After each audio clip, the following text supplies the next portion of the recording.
A, promoting insurance, protecting the insured.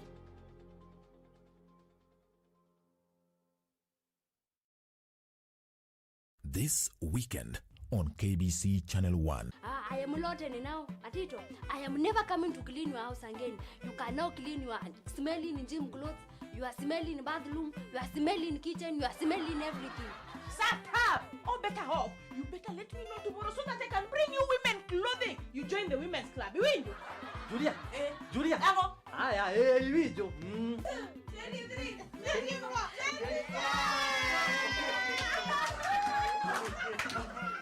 Now, this thing needs patience and precision. When you go in too fast, of course, you will get tired very easily. Too much baking. Why can't you get the and show us the action? They say kutembea kwingi kuona mengi. Uwapie kime. Classmates, every Saturday on KBC. Je, umeomoka? Kama hujaomoka kwenye Quickbit ndio mambo yote. Hapa tuko na fridge, kodi yake ni CM. Tuko na gas cooker, kodi yake ni CK. Tuko na TV, kodi yake ni TV. Tuko na simu aina ya Samsung ni SM ama Oppo ni Oppo. My friend, mahali popote unanitizama, eka hizo kodi zake kisha utume kwa 4032353. 4032353. Alafu utakuwa unaomoka na hizi bidhaa. Kumbuka, kwenye Quickbit ni bidhaa bora zaidi kwa bei ya chini kwa chini.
Good afternoon. This is Channel 1 Lunchtime News. I trust you're having a lovely Friday so far. Well, here on Channel 1, we have a comprehensive bulletin lined up for you. My name is Jackie Wambiru. Our sign language interpreter is Byron Abuli.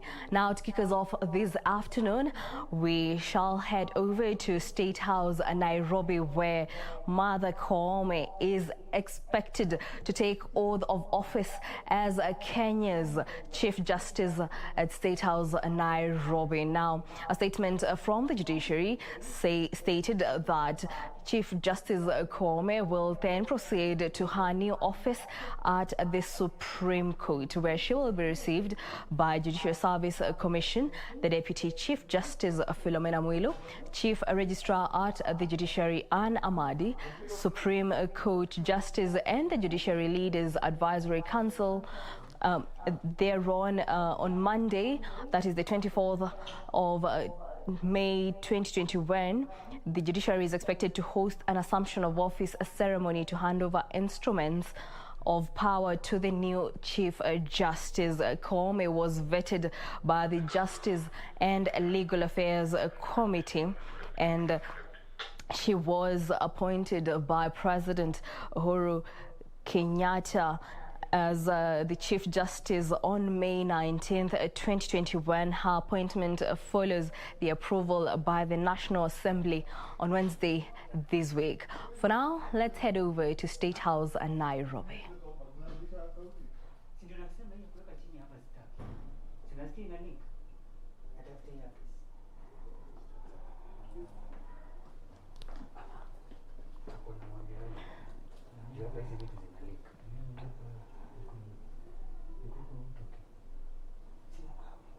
All the images on the screen, we are waiting the newly appointed Chief Justice, Lady Justice Martha Koome, to take oath of office as Kenya's Chief Justice at State House, Nairobi.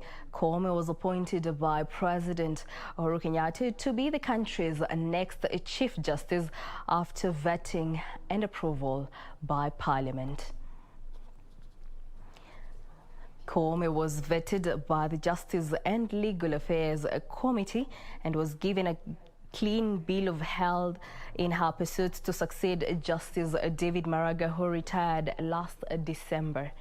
During her vetting, Koome acknowledged before the committee chaired by Kangema Member of Parliament Muturi Kigano that there is a huge financial challenge and corruption allegations facing the judiciary, noting that making the National Council on Administration of Justice more powerful could assist in accountability and help expedite cases in court.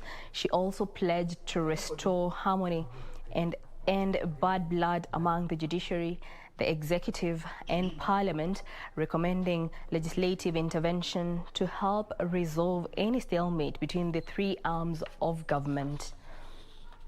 After the swearing-in ceremony, a statement from the judiciary stated that Chief Justice Koome will then proceed to her new office at the Supreme Court, where she will be received by the Judicial Service Commission, the Deputy Chief Justice Philomena Mwilu, Chief Registrar of the Judiciary Anna Madi, Supreme Court judges and the Judiciary Leaders Advisory Council. Thereafter, come Monday, May 24th of 2021, the judiciary is expected to host an assumption of office ceremony to hand over instruments of power to the new Chief Justice.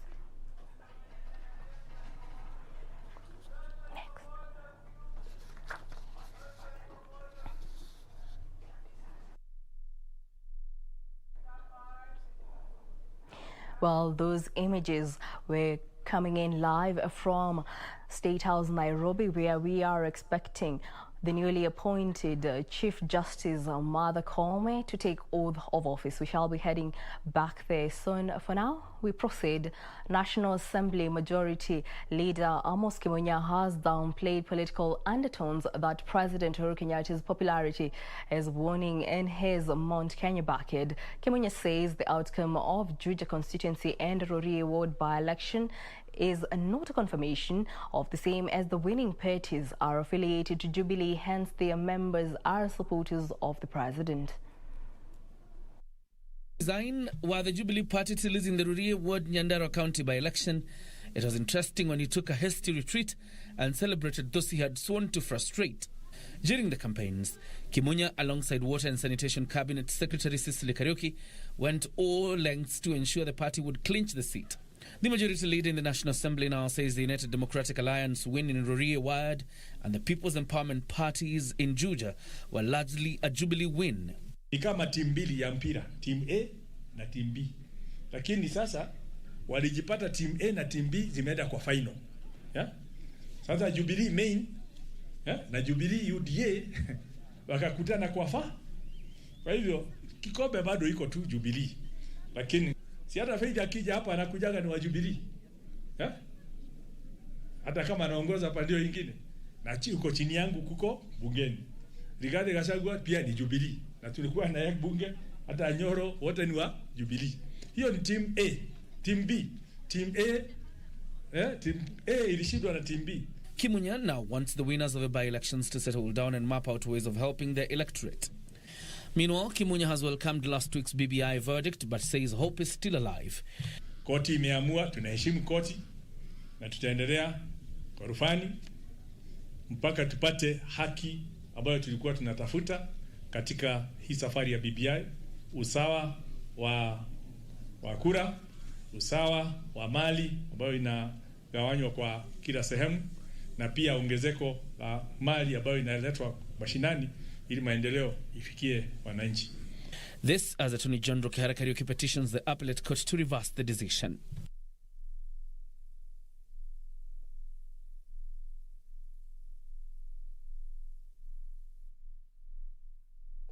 And away from that, police officers in Kajiado County are investigating rampant cases of livestock theft in the area. For the last 2 months, herders have allegedly lost more than 500 livestock in what residents say is a well-orchestrated scheme. Locals say rustlers have been striking in the night and in most cases managed to steal all targeted animals. To impound a PSV 14-seater matatu ferrying stolen goods to an unknown location, handing the suspects over to the Kiserian police. The agitated herders accused the police of laxity and collision with the suspects. Tumekuja hapa kwa hii kituo ya Kiserian police station kwa sababu ya mambo mawili. Kuna walifu walishikwa jana, kufikishwa hapa na si polisi walishika, ni sisi raia tulishika. Kufikishwa mahali hapa kuamka tukaambiwa mwizi ametoweka. Sasa sisi tunashindwa, kama mwizi anatoweka kwa mikono ya polisi tutakimbilia nani?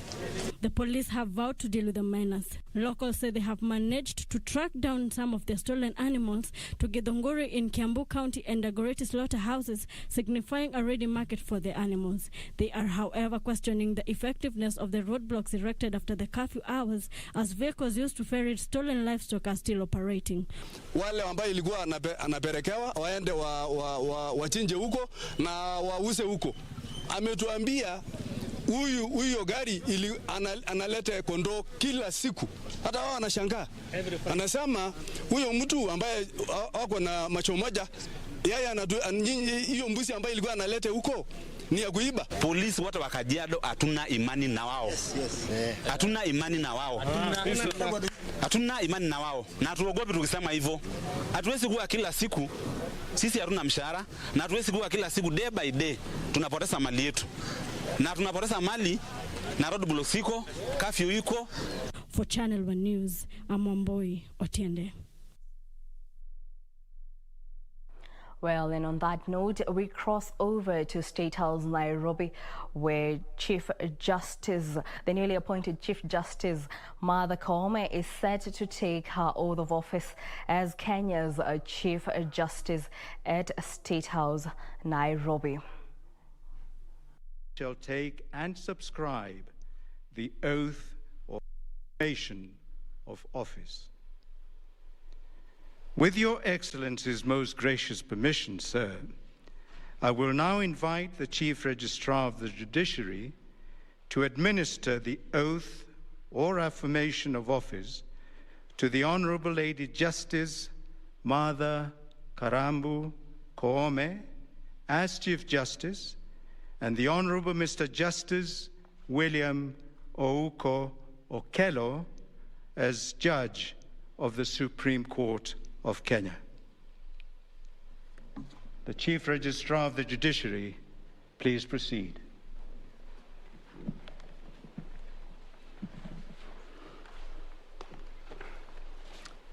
Please, let's take our seats.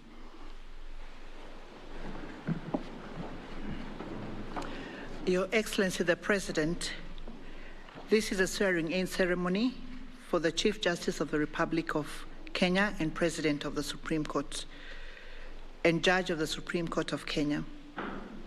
Your Excellency duly appointed the Chief Justice through Gazette Notice number 4705, dated and published on 19th of May 2021, in exercise of the powers conferred to Your Excellency by Article 166 1A of the Constitution of Kenya. Your Excellency also appointed the Judge of the Supreme Court through Gazette Notice number 4698, dated 11th May 2021 and published on 13th of May 2021, in exercise of the powers conferred to Your Excellency by Article 166 1B of the Constitution of Kenya. If it pleases Your Excellency, it is now my humble duty to call the Chief Justice Designate, Honorable Lady Justice Martha Karambu Koome, to take her oath of office.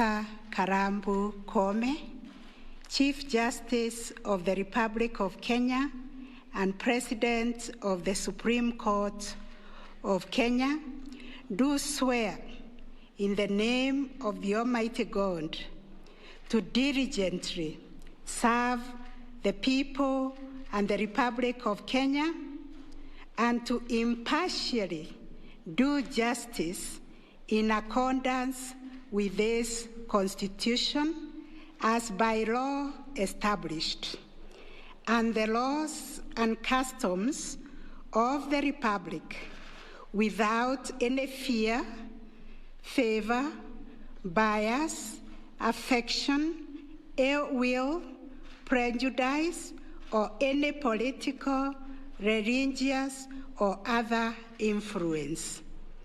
In the exercise of the judicial functions entrusted to me, I will at all times, and to the best of my knowledge and ability, protect, administer, and defend this Constitution with a view to upholding the dignity and the respect for the judiciary and the judicial system of Kenya, and promoting fairness, independence, competence, and integrity within it.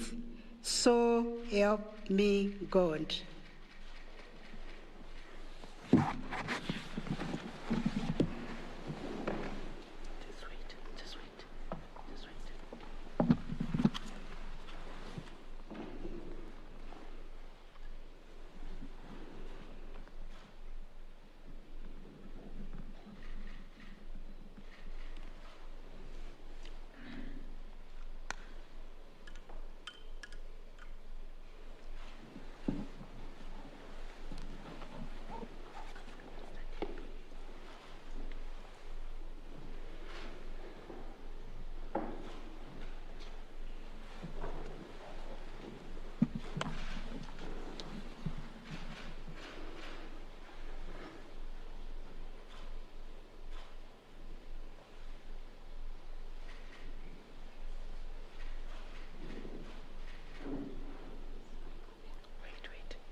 Your Excellency, may I now call upon Judge of the Supreme Court, Designate Honorable Mr. Justice William Okello Ouko, to take his oath of office.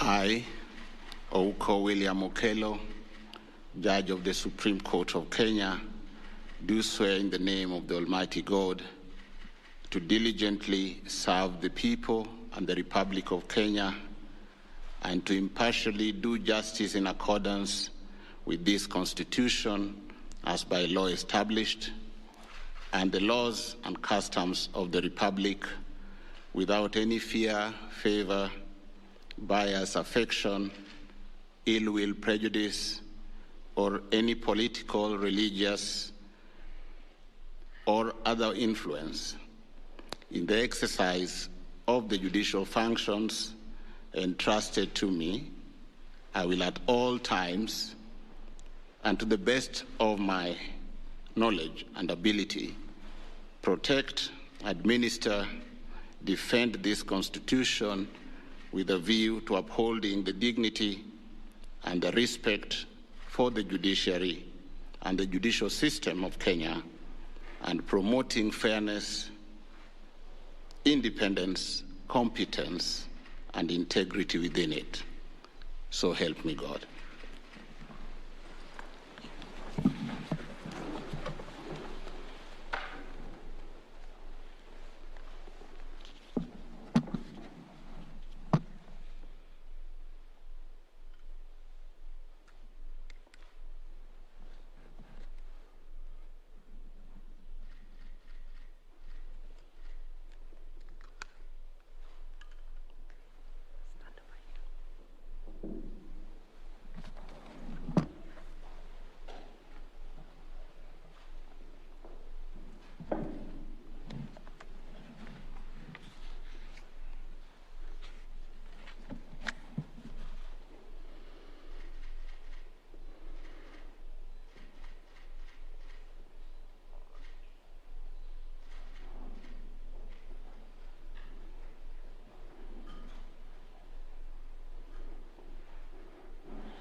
Your Excellency, this brings us to the end of the swearing-in ceremony, and I take this opportunity on behalf of the Chief Justice, the Judicial Service Commission, and the entire judiciary family to thank you. May God bless us all.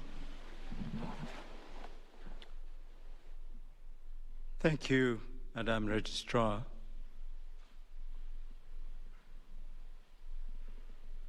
Your Excellency may now proceed to address this gathering, and thereafter, if it pleases Your Excellency, to grant the Chief Justice and the newly appointed Judge of the Supreme Court a photo opportunity. His Excellency the President, sir. Thank you very much.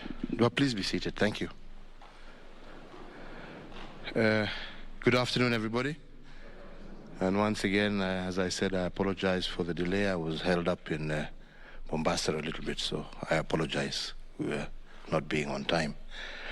But more than that, just to say what a great day this is as we celebrate the confirmation of a new Chief Justice for the Republic of Kenya, but also for me, a particularly singular honor to be the first president to swear in the first female Chief Justice of the Republic of Kenya.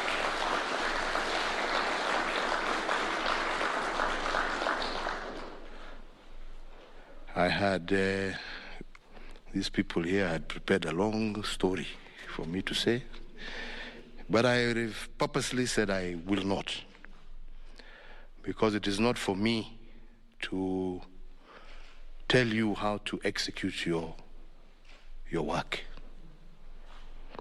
Only to say, and that is actually what I was going to do, just to remind you of just the oath that you have taken.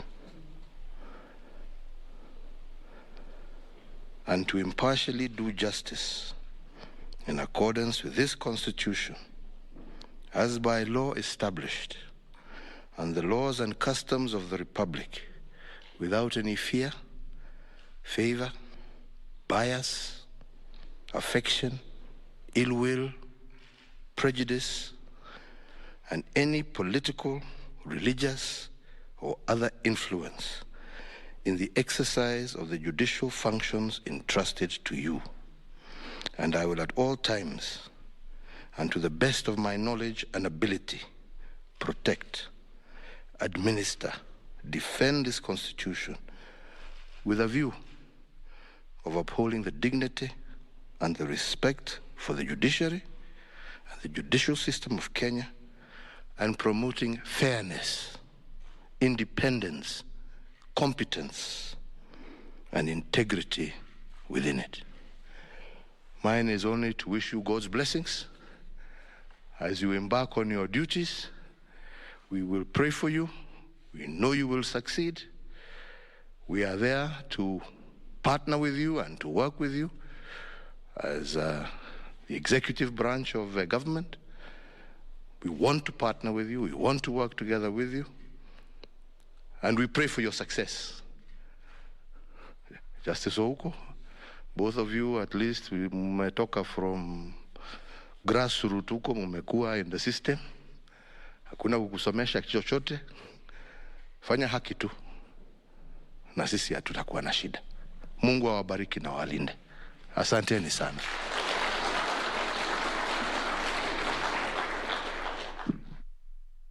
With your kind permission, Your Excellency, if we could do a few photos. Or rather, that was the swearing-in ceremony of Mother Koome as Kenya's Chief Justice at State House Nairobi. Lady Justice Mother Koome has just made history as Kenya's first female Chief Justice. Lady Justice Koome becomes Kenya's 15th Chief Justice and the third under the current constitution.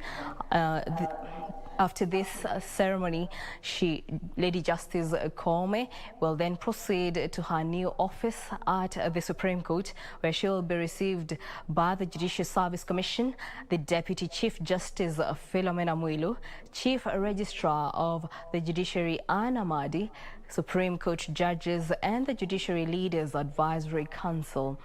Thereafter, come Monday, the May 24th of 2021, the judiciary is expected to host an Assumption of Office ceremony to hand over instruments of power to the new Chief Justice. President Uhuru Kenyatta appointed Martha Koome as Chief Justice of the Republic of Kenya on May 19th, 2021. Her appointment followed her approval by the National Assembly on Wednesday this week.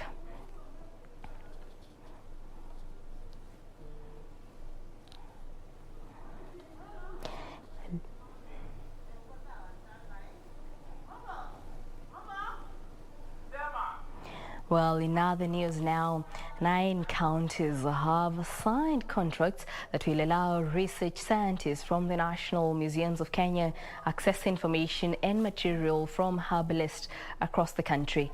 The initiative, which focuses on traditional medicines, aims at empowering communities by harnessing indigenous knowledge and creating job opportunities.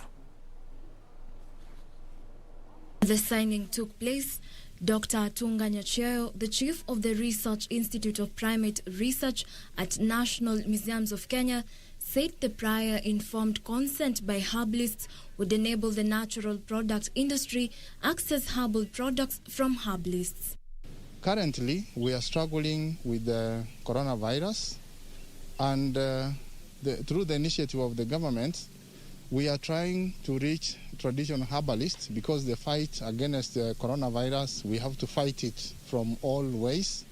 We know vaccines are coming, but also we are we are trying to access herbal products so that we can also use them as remedies against this coronavirus. Dr. Nyacheo further observed that the government, through the Natural Products Industry Initiative at the National Museums of Kenya, will empower communities by harnessing indigenous knowledge, adding that herbalists have for a long time remained unrecognized. For many years, we know the communities have indigenous knowledge on issues of herbal products, and the government has realized that we can harness this potential and transform it to an industry. The counties that have signed the contracts include Kakamega, Tharaka Nithi, Embu, Kirinyaga, Nyeri, Murang'a, Bungoma, Siaya, and Taita Taveta. For Channel One News, I'm Jacqueline Masharia.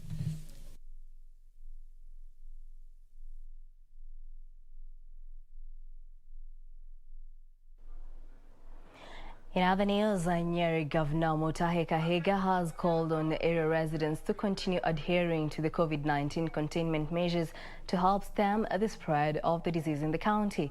Kahiga said so far the county of Nyeri has recorded 2,057 cases, and the numbers may rise if complacency kicks in. In the last 24 hours, the county recorded 3 new cases and 1 COVID-19 related death. Says 57% of the new cases were reported in Nyeri Central Sub-County alone. He noted that out of 169 recently admitted patients in various isolation facilities across the county, 145 are asymptomatic. The Indian variety or variant of the COVID-19 is already in the country. As we are speaking, about 300 patients are in isolation in Kisumu. If we do not, and I repeat, if we do not have a multi-agency, collaborative, all-inclusive attack on this disease, we might be overwhelmed. Kaiga says all recipients of the first COVID-19 vaccine will be issued new guidelines for the second dose. The second dose will be administered after 12 weeks and not 8 weeks, as previously communicated. All those eligible for the second dose will receive an SMS message communicating the new date for their second dose appointment. The governor, however, says the county is at the moment faced with numerous challenges, such as drug shortage due to insufficient cash flow, a situation he says may affect the county's war on the pandemic.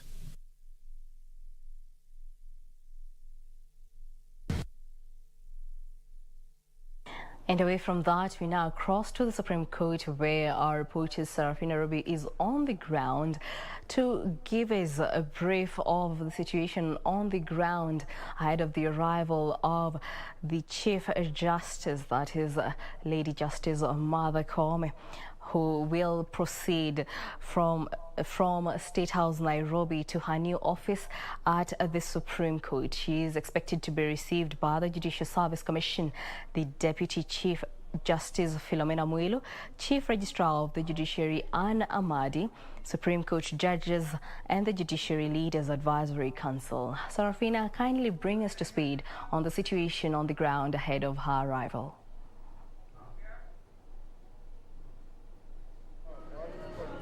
Well, indeed, a very good afternoon, Jackie. We're coming to you live from the Supreme Court of Kenya here in Nairobi, whereby we are expecting the Chief Justice Martha Koome, who has just taken oath of office at the State House, whereby she is expected to come to the Supreme Court, whereby she'll be received by the Judicial Service Commission, members of the Judicial Service Commission, the Deputy Chief Justice Philomena Mwilu, the Chief Registrar Anne Amadi, the Judicial Leaders Association Council, and other Supreme Court judges here at the Supreme Court of Kenya. Any moment from now, we're expecting her to arrive here at the Supreme Court, whereby she will be ushered into her new office here at the Supreme Court.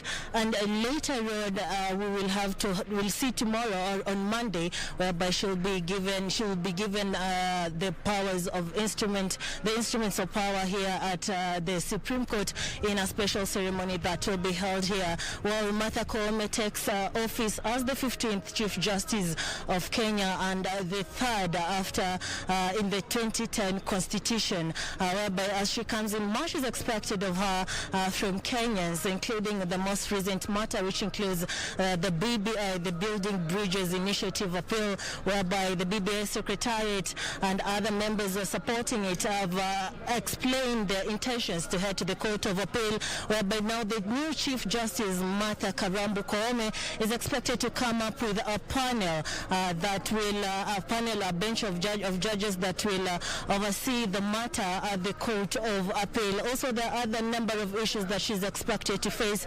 including matters of corruption here in the judiciary. Also, matters including the appointment of the now 40 judges. She's expected most people are expecting to see how she's going to handle that matter, so that we can have the president appoint the 40 judges, so that work at the judiciary can be seamless, given that 12 of the judges are expected to be taken to the Court of Appeal. Also, other matters that she's expected to look into are matters of finances, given that the judiciary has been facing a lot of challenges in terms of finances. And during her voting and her interview, she said that she will find solutions into such matters, including the judiciary matters, including speaking to the legislature and even the executive, and matters of financial autonomy of the judiciary. Well, much is expected of her, and she'll be making her way here at the Supreme Court, and we are waiting for her so that we can be able to see this auspicious occasion whereby she makes history as the first woman to be the Chief Justice of Kenya, the 15th Chief Justice and the third under the 2010 Constitution. Any moment from now, she'll be here and we'll be able to let you know or get the live pictures from here. Back to you, Jackie.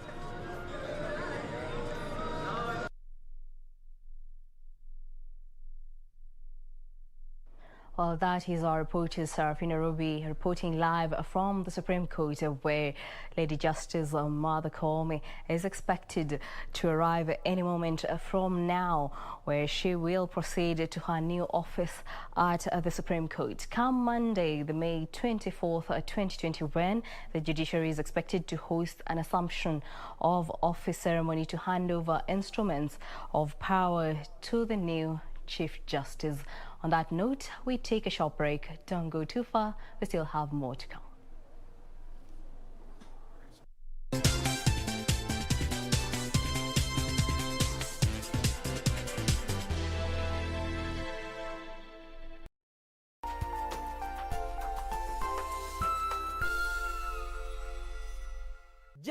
umeomoka. Kama hujaomoka kwenye Quickbit ndio mambo yote. Hapa tuko na fridge, kodi yake ni CM.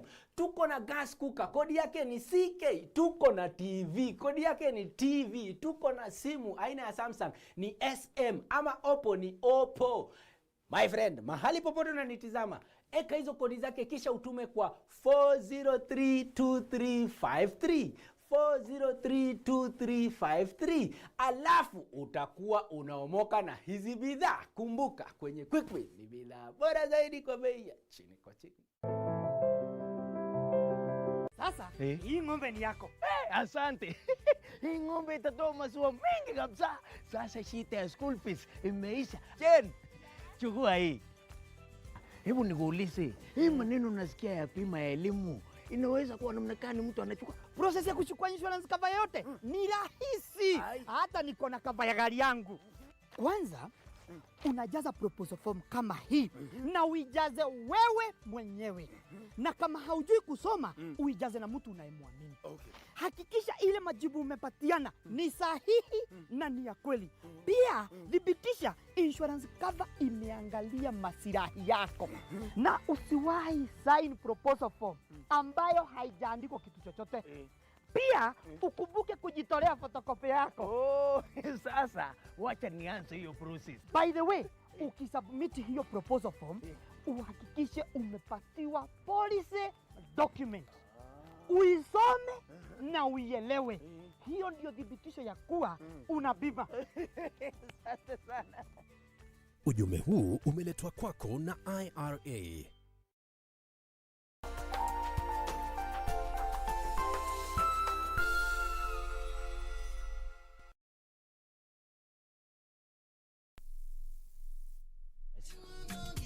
Okay.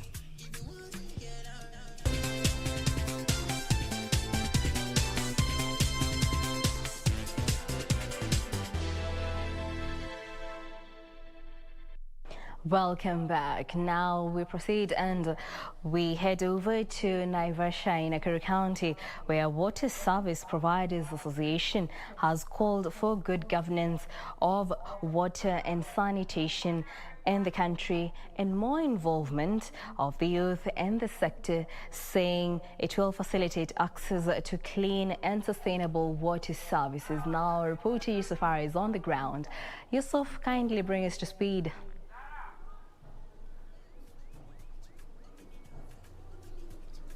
A very good afternoon to you, Wambiru, from the Lake Naivasha Resort. We are at the pre-conference of the Water Service Providers Association Youth and Women Water and Sanitation Conference 2021. Now, this conference was arranged basically to promote the inclusion of women and youth in water and sanitation project. And joining me right now to shed more light into the importance of this is the WASPA CEO, Anthony Wambugu. Good afternoon, sir. Many thanks for joining us.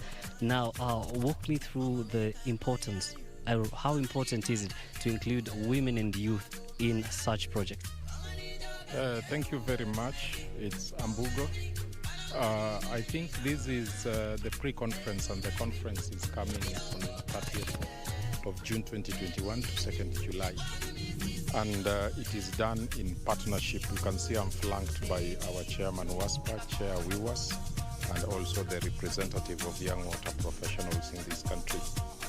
We have realized when we were looking at the rationale of developing this and coming up with this conference is that already nationally we have a backing under the Constitution 2010, Article 43, which talks about ensuring that every citizen in this country has a right of access to clean and safe water in adequate quantities and reasonable standards of sanitation. This is amplified at the international level under SDG 6, which talks of safely managed water and safely managed sanitation. But if we look at the coverage, it's still low for water and sanitation at 59 and 29 respectively. So, and a lot of empirical evidence shows that women and youth have been disenfranchised by not being included in matters of water and sanitation governance. And it is said if you go to households where the water source is outside the home, 80% of those who are involved in terms of collecting that water and bringing it into the home are women, and if they are youth, specifically, is the girl child. So you realize that this one provides a disproportionate burden because they become part of the infrastructure. A lot of time is delayed in getting this water. And you know about the menstrual health. If a girl child doesn't have access, then you realize that there will be missed school opportunities. And all these contribute to high disease burden. We are talking about communicable diseases, which is a very big burden. When we adopted Session Paper 1, I think of 1964, one of the enemies we were supposed to fight was disease. But you realize that the country is still ravaged by the communicable diseases at 75%. And evidence shows that if you invest more in terms of water and sanitation, then you are able to manage the disease burden. So here, fundamentally, what we have realized is that women and youth have been excluded in matters of water and sanitation governance. And there is evidence that if we include them, then we will be able to accelerate progress towards achievement of SDG 6. And that is why it is fundamentally important. And you find that these are the people who interface and interact most of the time with water. Maybe in your capacity as WASPA, maybe to encourage them, maybe what have you done to encourage the youth to take up such opportunities? So what we are doing here is that we have discovered that most of us have been able to accumulate knowledge in the water sector. But as we exit the system, it is important to prepare the next set of generations in terms of leaders of water and sanitation. And that is where the issue of mentoring comes in, succession planning. How do we ensure that there is knowledge transfer to the next set of leaders so that they don't come in and fumble, so that whatever we have achieved, because they are the IT generation, they can complement with that to make water services better in this country, because that is the biggest challenge that we are being confronted. And now what we are looking at, this conference provides an opportunity where it will be a platform that the youth will come together and exchange notes in terms of are there good practices within our jurisdiction, and if not, other jurisdictions, because you look today in the pre-conference, we have had even international participation, and that is the overarching theme of the conference. And that is why we want to tap into it and also see the challenges. How do we manage? Then from there, we leverage in terms of coming up with strategies that will accelerate progress towards realization of the human right to water. All right. Thank you very much, Bona CEO. Jackie, that is all we have for you right now. We'll have a comprehensive story for this in our subsequent bulletins, but until then, back to you in studio. Well, that was our reporter Yusuf Faro, where Water Service Providers Association is calling for good governance of water and sanitation in the country.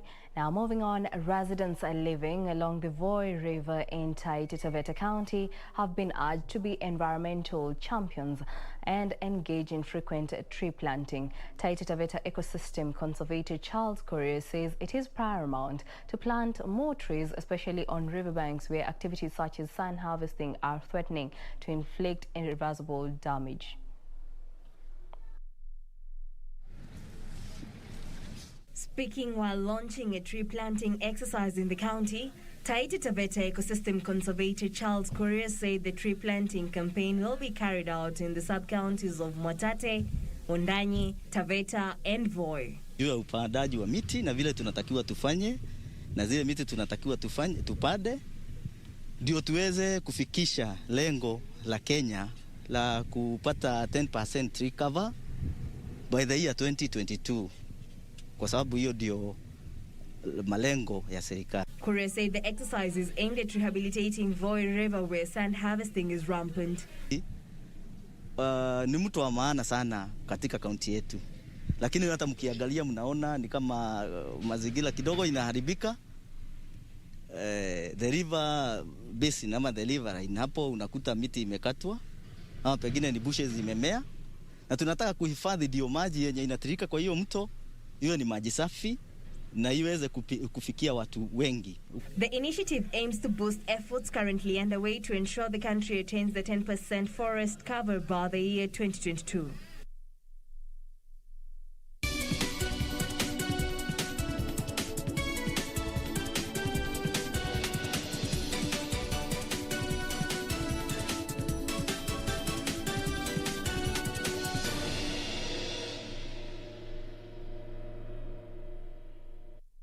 And in the business world, Liquid Telecom has unveiled its new identity, Liquid Intelligent Technologies. In a multi-pronged expansion strategy in Africa, the company plans to invest billions of shillings in expanding cloud business, cybersecurity services, and other technologies. Liquid Telecom currently offers cloud computing, fiber internet, and data center services in 13 African countries. Adil El Youssefi, CEO for Liquid Intelligent Technologies East Africa, says the change of name to Liquid Intelligent Technologies shows the firm's intentions to expand its cloud business, cybersecurity services, and other technologies added to its existing telecoms and connectivity capability. Liquid Intelligent Technologies will also expand its managed services offering to drive and ensure successful adoption of tools to reimagine their customers' businesses and how they work and connect.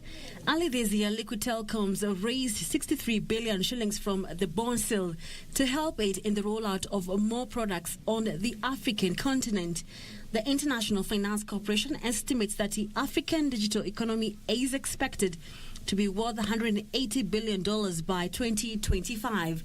Adil says the rebrand will further create recognition with local businesses that they provide digital solutions in addition to the usual connectivity services, enabling them to accelerate their digital transformation. The company, which operates a 73,000-kilometer fiber network, says it wants to expand its cloud business, cybersecurity services, and other technologies to its existing telecoms and connectivity capability.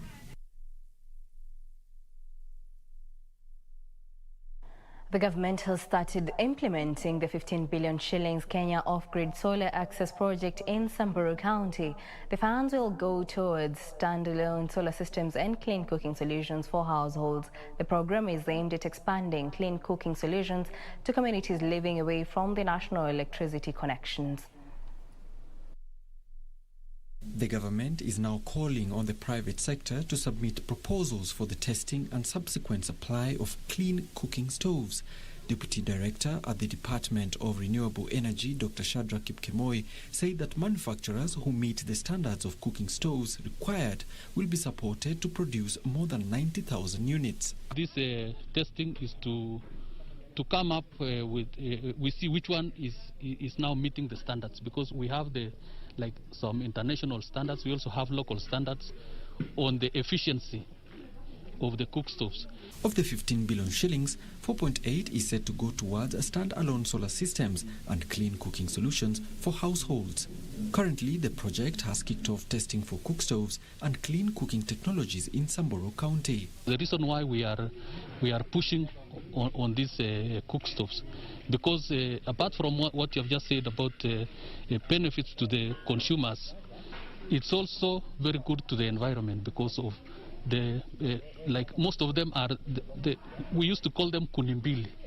So you can actually use 2 pieces of wood and you cook lunch for your family. 14 different types of clean cooking stoves from different manufacturers were lit at the same time to cook the same type and quantity of rice using new modern jikos as compared to the ones used at home, as the government ramps up the project to other counties.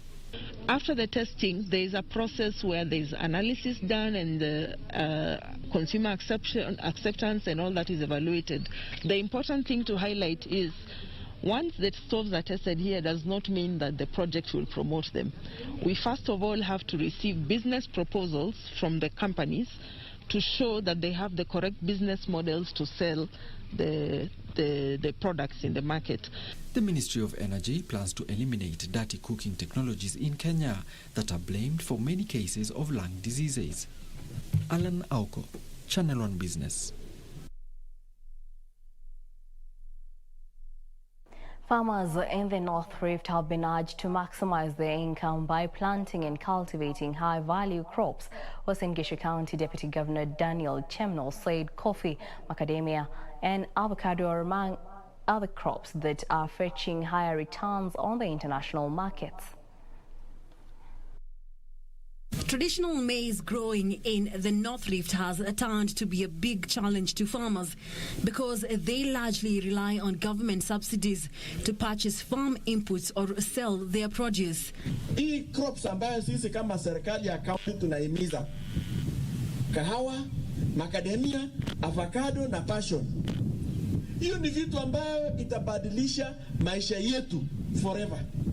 Speaking while distributing free seedlings to farmers at Kapsoret in Uasin Gishu County, the Deputy Governor Daniel Chemno told the farmers to cultivate high-value crops in order to maximize their income. Sehemu za macadamia tunaenda kupeana 3,785 katika hii sub county. Pia ndizi wali request takriban miche 10,000 kati ya ile 20,000 tulisource. Hiyo inaonyesha bidii ya wakulima katika sehemu hii. Uasin Gishu County Executive for Agriculture Samuel Yego said the number of farmers requesting for promotional crops seedlings is gradually rising. The amount of seedlings ambayo tunawapatia wakulima inatoshana na ile ya hiyo miaka yote ambayo tumewapatia. A kilogram of coffee nut trades between 500 shillings and 600 shillings, while macadamia going for between 120 shillings and 130 shillings. The county government started rolling out the diversification program in 2017 as a way to uplift economic status of its county residents by making agriculture a profitable venture. Farmers from Kapsoret sub-county got 10,560, 3,785 and 27,000 tissue culture, bananas, macadamia and coffee seedlings respectively.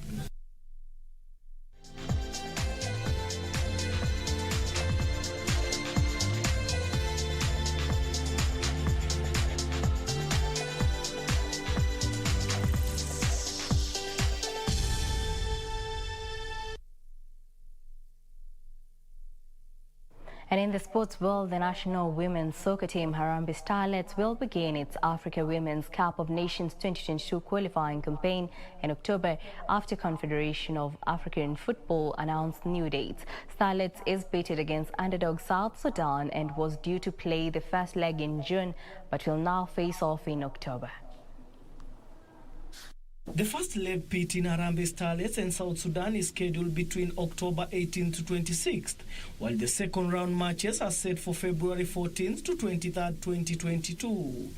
In its statement, CAF said condition of certain venues and COVID-19 restrictions had informed the postponement of the qualifiers. The aggregate winner over the two legs will advance to the second and final qualifying round of the finals, which will involve a total of 11 teams.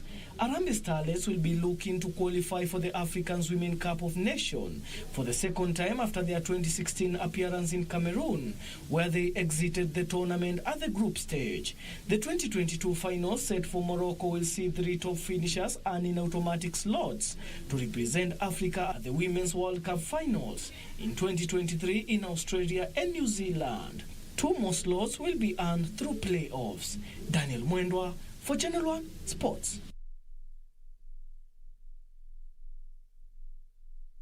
Double Olympic and 4-time triple jump world champion and one of American track and field's biggest stars, Christian Taylor, will miss this summer's Olympics after rupturing his Achilles tendon, which only 2 months before the Tokyo Games are due to start.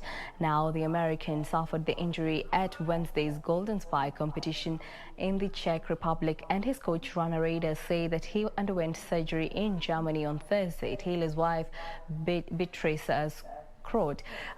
also say that Taylor had undergone surgery but did not provide details on the length of his absence. The Tokyo Olympic Games are due to start on 23rd July after being delayed because of the coronavirus pandemic.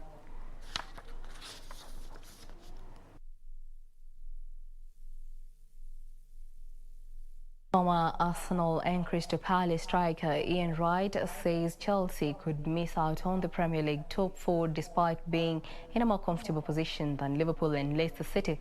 Chelsea sit third in the table with only a 1-point cushion over both Liverpool and Leicester City heading into their final league match against Aston Villa this Sunday. For these and more, here's a look at the weekend sports diary.